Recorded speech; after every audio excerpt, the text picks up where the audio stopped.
अस्सलाम वालेकुम, मेरा नाम है हारिस हमीद और आप देख रहे हैं learn and create multimedia tutorial. और आज का हमारा टॉपिक है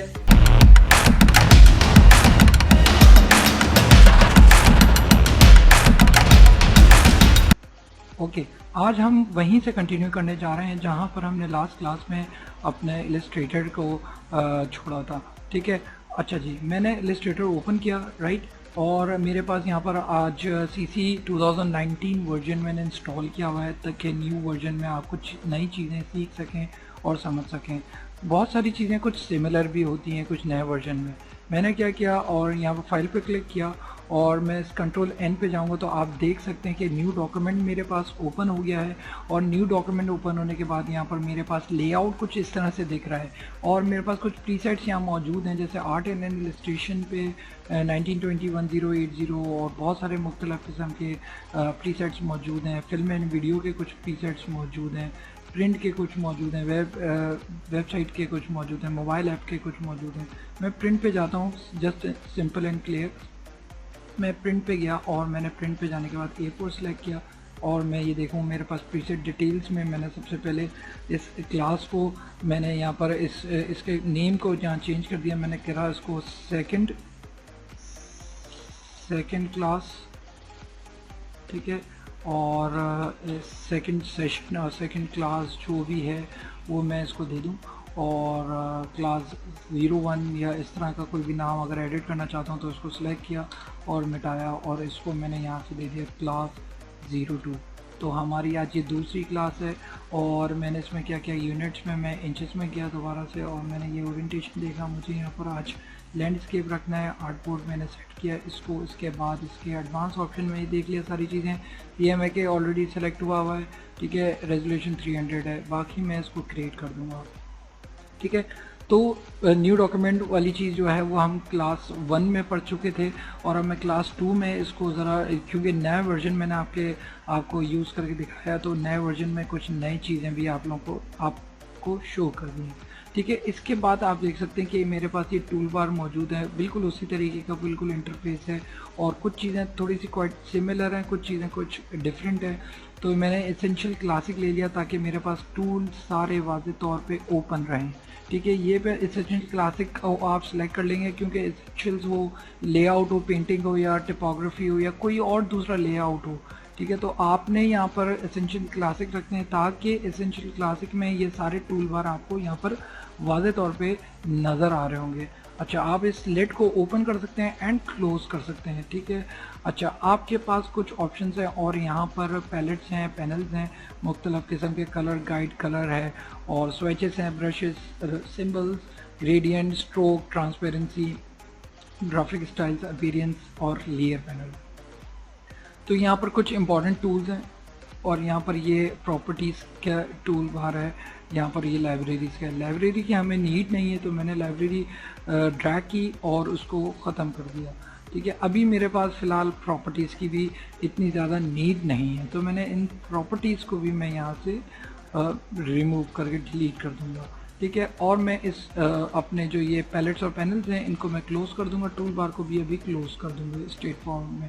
तो मेरे पास नीट एंड क्लीन जो है ना एक आर्टबोर्ड ओपन हो चुका है। अच्छा, क्लास 2 में हमने जो चीज़ें सीखनी है वो क्या हैं, मैं आपको आज बताऊंगा कि सिलेक्शन टूल और डायरेक्ट सिलेक्शन टूल की क्या नीड्स हैं, क्या इसके क्या मुख्तलिफ तौर पे इसका इस्तेमाल है और इसको आप किस तरीके से इस्तेमाल कर सकते हैं। अच्छा जी, सिलेक्शन टूल के लिए मैंने एक जस्ट रैंडमली मैं अभी शेप टूल को ज़रा वाज़ेह तौर पे और डिस्कस करूँगा आपके साथ, लेकिन अभी मुझे सिलेक्शन टूल और डायरेक्ट सिलेक्शन टूल इस्तेमाल करके दिखाना है। तो मैं आपको पहले ये बता दूँ कि इस डायरेक्ट सिलेक्शन टूल और सिलेक्शन टूल की नीड क्या है, ठीक है। सिलेक्शन टूल मैंने एक बॉक्स क्रिएट किया लाइक दिस, एक बॉक्स क्रिएट किया, ठीक है। और इस बॉक्स को क्रिएट करने के बाद मैंने इसमें कलर फिल किया, जो कि कलर फिल आप 2-3 तरीके से कर सकते हैं। एक तो पहला तरीका है कि इस टूल बार में आपके पास ये ऑप्शन है कलर फिल का और ये स्ट्रोक कलर है आपके पास। इस पर क्लिक करेंगे तो स्ट्रोक कलर सेलेक्ट हो जाएगा और फिल कलर पे अगर चाहते हैं फिल कलर सेलेक्ट हो तो ये फिल कलर यहाँ से इस पर क्लिक करें तो ये सिलेक्ट हो जाएगा। ये शॉर्टकट की है X, इस पर कर्सर लेकर आएंगे तो आप देखें X भी यहाँ पर बना हुआ आ रहा है। अच्छा, ये ऑप्शन बार है आपके पास, ठीक है। ऑप्शन बार में आप देख सकते हैं कि यहाँ से भी कलर फिल हो सकता है और ये स्ट्रोक कलर है, ठीक है, ये स्ट्रोक कलर यहाँ से भी फिल हो सकते हैं। ये स्विचेस पैलेट है, ठीक है, स्विचेस पैलेट में भी आप यहाँ से मुख्तलिफ तरीके से देख सकते हैं। और स्विचेस पैलेट को ड्रैग करके मैंने थोड़ा सा साइज़ बड़ा कर दिया पैलेट का, और यहाँ देखें आप वाज़े तौर पे यहाँ सारे कलर्स हैं। बाय डिफ़ॉल्ट मैंने यहाँ पर जैसे मिसाल के तौर पे ब्लू सेलेक्ट किया और मेरे पास कलर यहाँ पर मौजूद है। सिलेक्शन टूल से सिंपली होगा ये कि आप किसी भी ऑब्जेक्ट को मूव कर सकते हैं ईजिली, सही है पहली चीज़, ठीक है। दूसरी बात, सिलेक्शन टूल को से आप रोटेट कर सकते हैं, बिल्कुल फ्री फॉर्म के तौर पे आप इसको रोटेट कर सकते हैं, ठीक है। और जो तीसरा इसका एक मकसद है और ऑप्शन है वो ये कि आप अगर कॉर्नर पे अपना माउस को लेकर आएंगे इसके कॉर्नर्स पे, ठीक है, तो आप देखें इसके स्केल इन स्केल आउट करने के ऑप्शन हैं। तो मैंने क्या किया, इसको मैं just for an example scale in and scale out कर रहा हूँ। तो आप ये देखें कि ये तो फ्री फॉर्म में हो जाएगा, scale in scale out free form में हो रहा है, ठीक है। अब मैं क्या करना चाहता हूँ कि मैंने कंट्रोल Z किया सबसे पहले तो, ठीक है, और अब मैं ये चाहता हूँ कि प्रोपोर्शनली बैलेंस्ड ड्रैग हो के और इसके बॉक्स का साइज़ बड़ा हो। तो वो क्या तरीक़ेकार है कि मैंने प्रेस किया शिफ्ट और मैं यहाँ से कॉर्नर से इसको ड्रैग कर दूंगा और इसके साइज़ को मैं बड़ा कर सकता हूँ।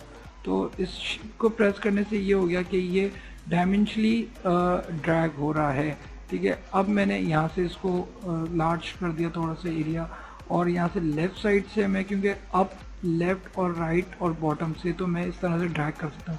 लेकिन अगर लार्ज कर रहा हूँ तो वो शिफ्ट प्रेस करके करूँ, अदरवाइज़ वो चीज़ आपकी जो है ना लेआउट की साइजिंग ख़राब हो जाएगी। तो इस A4 लैंडस्केप साइज़ पे मैंने यहाँ पर ये पूरा अपना बैकग्राउंड सेट कर दिया है, ठीक है ना।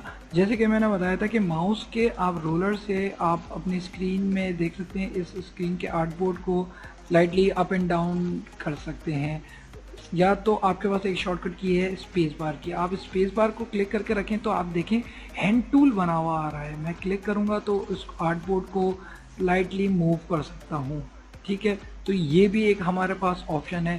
दूसरा हमने एक बैकग्राउंड काइंड ऑफ एक बैकग्राउंड बना दिया, ठीक है। जब मैंने बैकग्राउंड बना दिया, इसके अंदर और भी क्या क्या चीज़ें, अच्छा इस बॉक्स के अंदर क्या क्या मुख्तलिफ तौर पे चीज़ें चेंज हो सकती हैं ये मैं आपको बताऊंगा। लेकिन आर्टबोर्ड के लिए मैंने एक बैकग्राउंड तैयार कर दिया कि मुझे एक बैकग्राउंड ब्लू कलर का मुझे लेना है, तो मैंने इसलिए बैकग्राउंड तैयार कर दिया, ठीक है।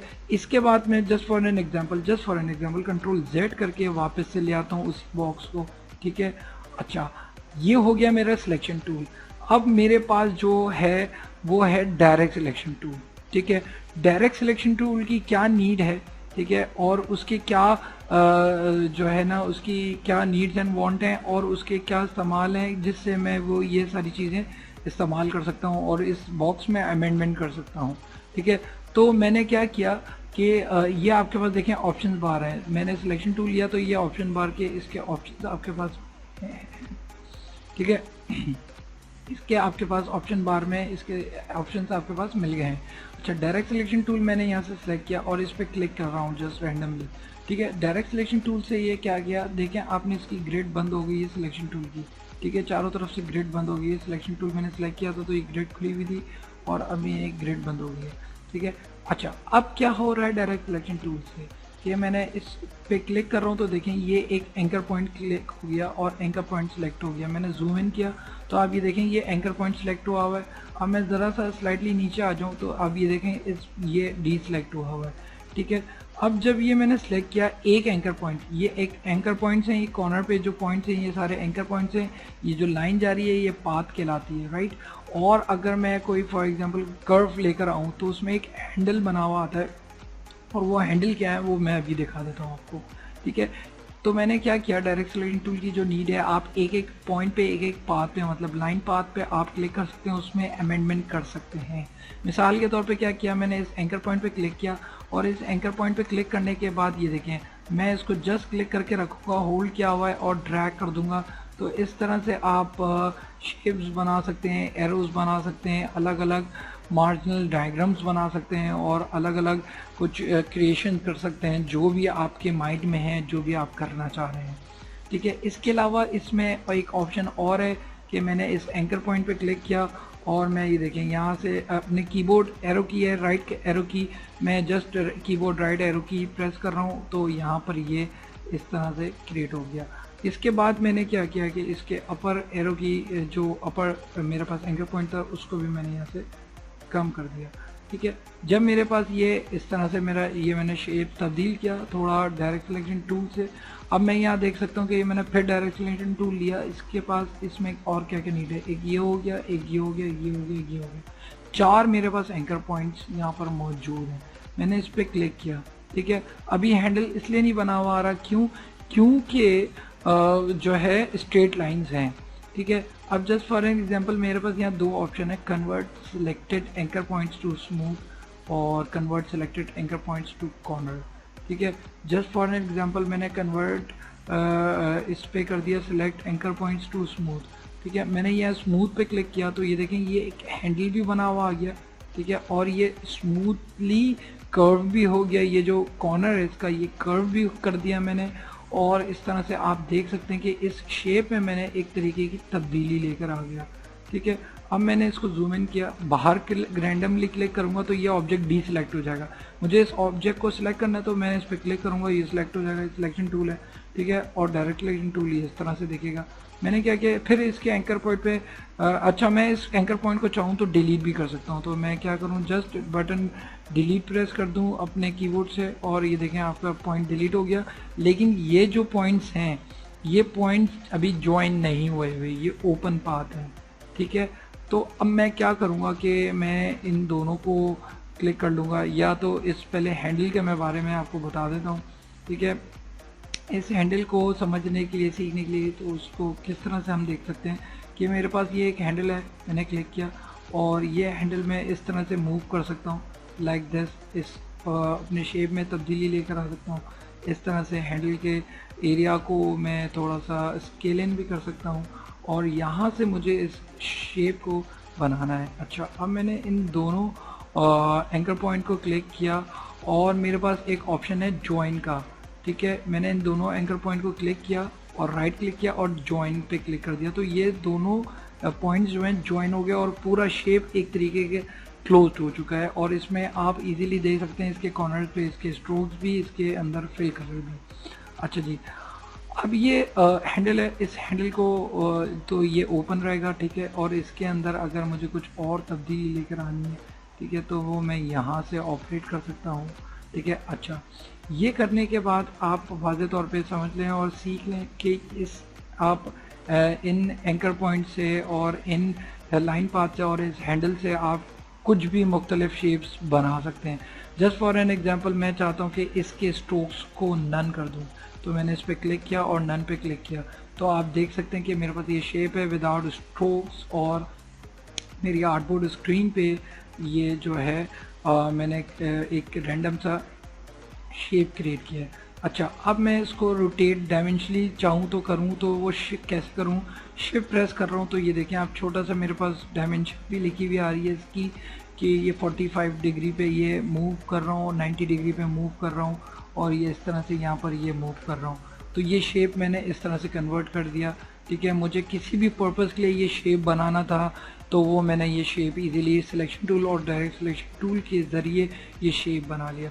होपफुली ये आपको क्लास पसंद आई हो, और अगर ये क्लास आपको अच्छी लगी है और आपको ये टॉपिक समझ में आ गया हो तो प्लीज़ लाइक करें, शेयर करें और सब्सक्राइब ज़रूर करें। Thank you very much.